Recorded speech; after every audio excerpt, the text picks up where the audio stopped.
옛날 옛적 산과 들이 어우러진 한 고을에 박씨성을 가진 집안이 있었습니다. 그 집안은 한때는 대대로 벼슬을 하며 이름을 떨쳤지만 세월이 흘러 기운은 사라지고 재산도 줄어 이제는 예전의 영화는 찾아보기 어려웠습니다. 이 집에는 늙은 시어머니와 차남 내외가 살고 있었습니다. 장남은 일찍 세상을 떠났고 집안의 대는 차남 내외가 이어야 했습니다. 그러나 문제는 단 하나, 대를 이을 아들이 없다는 것이었습니다. 며느리는 이미 딸 셋을 낳아 정성껏 기르고 있었지만 시어머니의 눈에는 그 사실이 큰 근심거리일 뿐이었습니다. 그러던 어느 날 밤, 며느리는 깊은 꿈을 꾸었습니다. 달빛이 환히 비추는 마당, 그 빛 속에서 한 마리의 흰 나비가 살포시 내려앉았습니다. 그 나비는 부드럽게 그녀의 손 위에 앉아 잠시 날개를 파닥이더니 이내 사라져 버렸습니다. 아침이 되자 며느리는 남편에게 속삭이듯 이야기했습니다.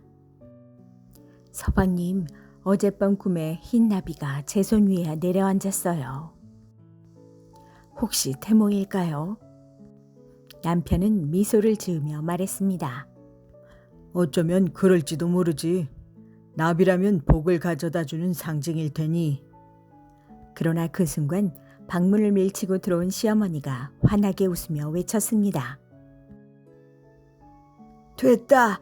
그건 아들을 낳는 태몽이다. 이번엔 반드시 사내일 게다. 시어머니는 더없이 기뻐하며 정화수를 떠놓고 삼신 할머니께 매일같이 기도를 올렸습니다. 며칠 뒤 며느리는 장에 갔다가 허름한 차림의 점쟁이 할머니를 만났습니다. 할머니는 그녀를 뚫어지게 바라보더니 조용히 말했습니다. 애기씨, 뱃속에 아이가 자라고 있구려. 하지만 그 아이는 보통 아이가 아니네. 달빛 속에 태어난 아이, 곧 달그늘 아이라 불릴 운명을 지녔지. 며느리는 깜짝 놀라 물었습니다. 달그늘 아이라니요? 무슨 말씀을 그렇게... 할머니는 고개를 저으며 나지막하게 속삭였습니다. 그 아이가 친부모 곁에서 자라면 큰 화가 닥칠 걸세. 남편이 일찍 세상을 떠날 수도 있지. 그러니 태어나면 다른 길을 찾아야 하네. 그 말을 듣는 순간 며느리의 심장은 철렁 내려앉았습니다. 그때 마침 뒤따라온 시어머니가 이야기를 듣고는 버럭 소리를 질렀습니다. 이 잡것 같은 점쟁이, 어디서 우리 집 길을 꺾느냐. 당장 썩 물러가거라. 그리고는 점쟁이에게 욕설을 퍼붓고 소금을 뿌리며 쫓아냈습니다. 점쟁이는 등을 한번 숙이고 말없이 사라졌습니다. 그러나 그 말은 며느리의 마음에 깊숙이 새겨져 불안한 그림자처럼 남게 되었습니다.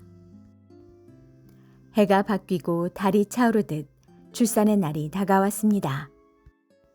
시어머니는 하루가 다르게 설레며 무명천으로 아기 옷을 지어두고 떡을 지으며 기다렸습니다.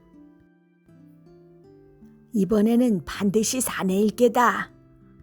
이번만은. 드디어 아이가 태어났습니다. 방 안에서 들려오는 첫 울음소리. 산파가 아이를 안고 나와 말했습니다. 어이구, 딸입니다. 순간 시어머니 얼굴은 돌처럼 굳었습니다. 또 딸이란 말이냐? 며느리는 눈물을 흘리며 아이를 꼭 끌어안았습니다. 남편은 그런 아내를 위로하며 말했습니다. 아들이든 딸이든 우리 핏줄이요. 달빛처럼 곱고 밝으니 이름을 달순이라 합시다. 달순이는 맑고 고운 울음을 터뜨렸습니다. 그러나 시어머니의 시선은 냉담하기만 했습니다. 세월이 흐르며 흉년이 들고 살림살이는 날이 갈수록 어려워졌습니다. 시어머니는 속으로 이를 갈았습니다. 이 집안에 아들을 낳지 못한 것이 모두 며느리 탓이로다. 달순이 같은 아이는 아무 소용이 없어. 결국 시어머니는 몰래 달순이를 부잣집에 맡기려 계략을 꾸몄습니다. 쌀가마니 몇 석이면 아이를 데려가겠다고 하였으니 우리 집안도 한숨 돌릴 수 있겠지. 하지만 며느리는 그 사실을 알게 되었고 아이를 빼앗기지 않으려 눈물로 막아섰습니다. 어머니, 제발 이 아이만은 거두어 주세요. 달순이는 제 생명입니다. 남편도 굳은 목소리로 말했습니다. 어머니, 이 아이는 제 자식입니다. 다시는 이런 말씀 꺼내지 마십시오. 달순이는 무럭무럭 자라며 총명하고 손재주가 뛰어났습니다. 1000조각만 주어도 색을 맞추어 이어붙였고 바느질을 하면 누구보다 곱고 단단했습니다. 동네 어른들은 혀를 내둘렀습니다. 참 기특한 아이로구나. 저 아이의 손끝에는 달빛이 깃든 게 분명하다. 그러나 행복은 오래가지 않았습니다. 달순이의 아버지가 병을 얻어 점점 기력이 쇠해졌습니다. 임종이 가까워지자 그는 아내의 손을 꼭 잡고 말했습니다. 부인, 점쟁이의 말 따윈 잊으시오. 달순이는 우리를 살릴 복덩이요. 부디 아이들을 지켜주시오. 그리고는 조용히 숨을 거두었습니다. 남편을 잃은 며느리는 홀로 5 아이를 거두어야 했습니다. 낮에는 밭일을 하고 밤에는 바느질을 하며 아이들을 먹였습니다. 시어머니는 여전히 며느리를 원망하며 독한 말을 퍼부었습니다. 네가 복이 없어 사내를 낳지 못했으니 이런 화가 닥친 게다. 그러나 며느리는 꿋꿋이 견뎠습니다. 내 아이들이 내 힘이다. 내가 쓰러질 수는 없어. 달순이는 자라면서 어머니를 돕기 위해 바느질을 시작했습니다. 그녀가 만든 옷은 튼튼하고 곱디고와 입는 사람마다 칭찬이 자자했습니다. 장에 내다 팔자 손님들이 줄을 섰습니다. 아가씨, 이번에도 옷감 좀 내어다오.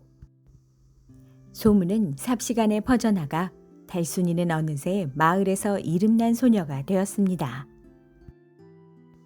집안을 일으키다. 달순이가 만든 옷감은 멀리 다른 고을까지 전해졌습니다. 사람들은 달순이를 두고 이렇게 불렀습니다. 저 아이는 달 그늘 아이가 아니라 달빛을 품은 아이로구나.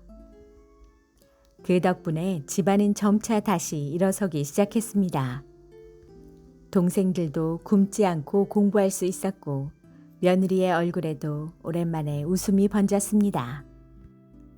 늙은 시어머니는 어느 날 달순이가 장에서 돌아오는 모습을 보며 눈물을 흘렸습니다. 내가 어리석었구나. 며느리야 달순아, 미안하다. 달순이는 미소를 지으며 시어머니의 손을 잡았습니다. 어머니, 달빛은 그림자가 있어야 더 환하다고 합니다. 이제 우리 모두 함께 살아가요. 그 순간 마당 위로 흰 나비 한 마리가 날아와 달빛 속에서 춤추듯 날아올랐습니다. 사람들은 말했습니다. 달 그늘 아이가 아니라 집안을 살린 달빛의 아이였구나. 이 이야기는 오래도록 사람들 입에 오르내렸습니다. 사람들은 달순이의 삶을 통해 이렇게 말했습니다. 사람의 복은 아들이냐 딸이냐에 있지 않고 서로를 지켜주는 마음에 있다.